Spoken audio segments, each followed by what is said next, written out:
Hey, baby, what happened this week? I was on BBC on Saturday morning. I'm joined by Alexis Andrew Larkis. Yes, you were on BBC Live. I was on BBC Live. It was a very quick segment. It was about Gen Alpha, and specifically how dermatologists are blaming influencers for this influx in their consumption of brands like Drunk Elephant specifically were stated. And we got to see a little 8-year-old using her skincare products and talking about how sometimes they burn. I'm joined by Alexis Andrew Larkis.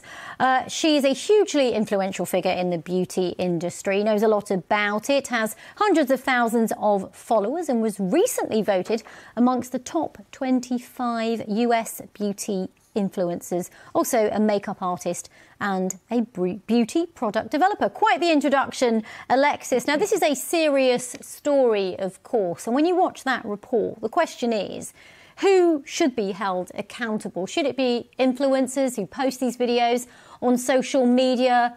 Is it the parents who allow these creams and products to get into their children's hands?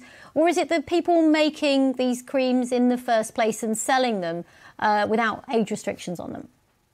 Hi there. Yes, I think it's great to be here, first of all. This is such an important topic. I'm so glad it's getting the attention it deserves.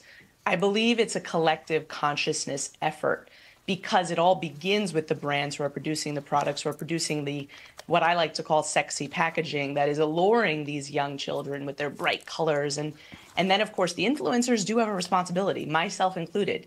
Both my wife and I, who has her doctorate in education, take it very seriously in terms of the platform that we have and the messaging we need to deliver. We are literally breaking down for people why products are doing what they say.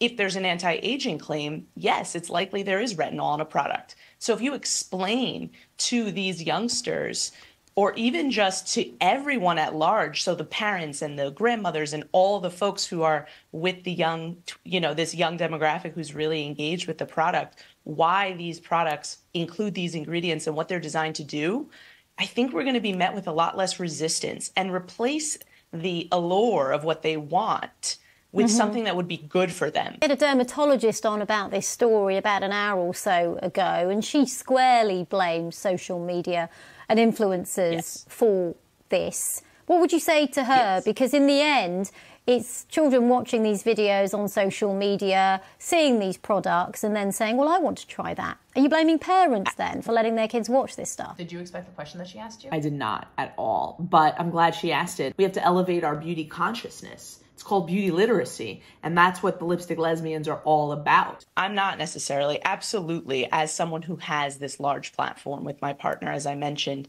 it is the responsibility of all of us to be educating. And we don't necessarily, all of us that are influencers, have the ability to do so. I've been in the industry for almost 20 years. So it's a personal mission, and it's also a professional one now. However, it would be as if inviting them to not consider anything with regards to the fact that there are some positives coming from them watching this style of content. Yes, there's extreme consumption. Yes, they're at a time where they've seen these products more than they've ever. In our history, collectively, this generation is being exposed to more products than they would have ever been before.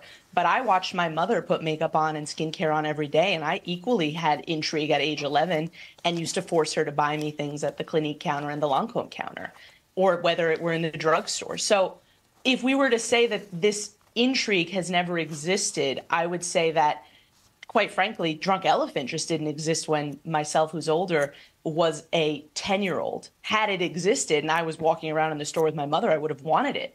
Which brings us to the kind of, if you will, the responsibility, dare I say, of the brands to educate the influencers in a deeper way, and for all of us collectively to bring the education, because at the end of the day, we do want the younger generations to be cleansing their skin, moisturizing it if they need it, and more importantly, wearing sunscreen, which starts with a curiosity that they've birthed. So what did you take away from that interview? For me, I was sad that I didn't get to have brands like Drunk Elephant when I was younger, because it would have only advanced my interest in makeup even more. From 12 years old, even though I was a huge tomboy, and you can ask my mom, makeup became this way that I got to connect to the feminine for the first time in my life. Were you nervous for the interview? Oh my God, I was very nervous. I tried to do some breath work before. I've never done that before. Would you do it again? I would do it again every day. It was such a rush. It was so fun. Did you know that my mom and I were cheering you on? I had no idea. Alexis, thank you very much. That was great. That was so good. Yeah. Yes.